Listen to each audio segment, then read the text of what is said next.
Widespread and increasing levels of overcrowding in America's emergency departments is a crisis that puts patient safety and access to care at risk. The Public Impact Analytics Science Lab at the Harvard Kennedy School, in collaboration with the Mayo Clinic of Arizona, are using methods from operations research to improve patient flow, reduce overcrowding, and lower healthcare costs. To reduce overcrowding, it's important that patients are able to move quickly from the time of arrival to the point of being admitted or discharged. Diagnostic testing plays a critical role in how quickly patients move through this process.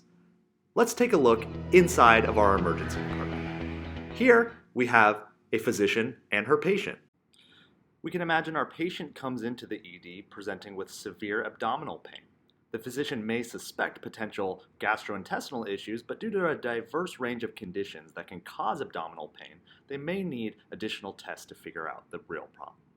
So our physician may order an X-ray, a CT scan, or even lab tests before the physician decides they have enough information around the patient's diagnosis to make a clear and informed decision.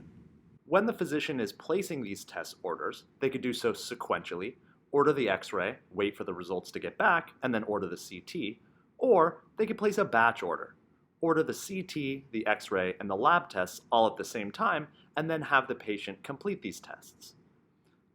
As you can imagine, there are pros and cons to both of these test ordering strategies, and each situation may call for a different strategy. We can imagine a scenario where our physician needs to order tests and run them until they finally have enough information on the patient's diagnosis to make an informed decision on their disposition. In this example, our physician is sequentially ordering tests. That is, they order one test, run it, and then make another order for the next test.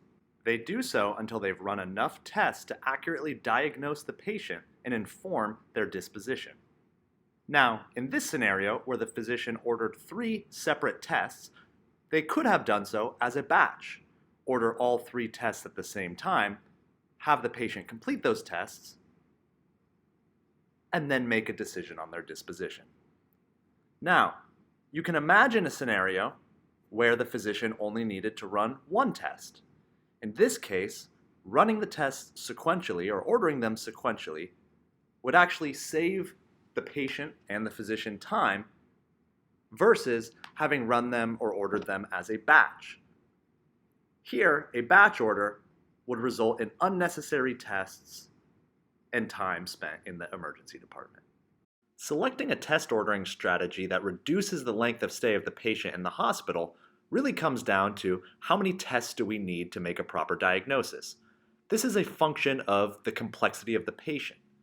We believe that the patient complexity really comes down to patient history and comorbidities, emergency severity, and the complaint for why they're in the emergency department. All of these are used as inputs in generating a patient complexity score that we can use to create our decision rule. Let's say we have a reasonably complex patient. That is, there's a lot of uncertainty around the true diagnosis of this patient. This might be our patient that came in earlier with severe abdominal complaints. Every time we order a test, we might expect the complexity of this patient to decrease. That is, each additional test gives us more information on this patient's diagnosis. Eventually, we've run enough diagnostic tests to hit our decision threshold. This threshold represents the amount of uncertainty we are willing to tolerate before making a final decision on the disposition of this patient. In this example, we can think about the optimal test ordering strategy as a function of patient complexity. Because we needed 3 tests before this patient was over our decision threshold point, we would have been better served by ordering these tests in a batch. As it stands now, the decision to batch order or sequentially order diagnostic tests largely comes down to physician preference. This research between the Public Impact Analytics Science Lab and the Mayo Clinic of Arizona will help establish guidelines that physicians could follow to optimize their test ordering strategies, reducing the time between arrival and disposition, lowering healthcare costs, and improving patient flow.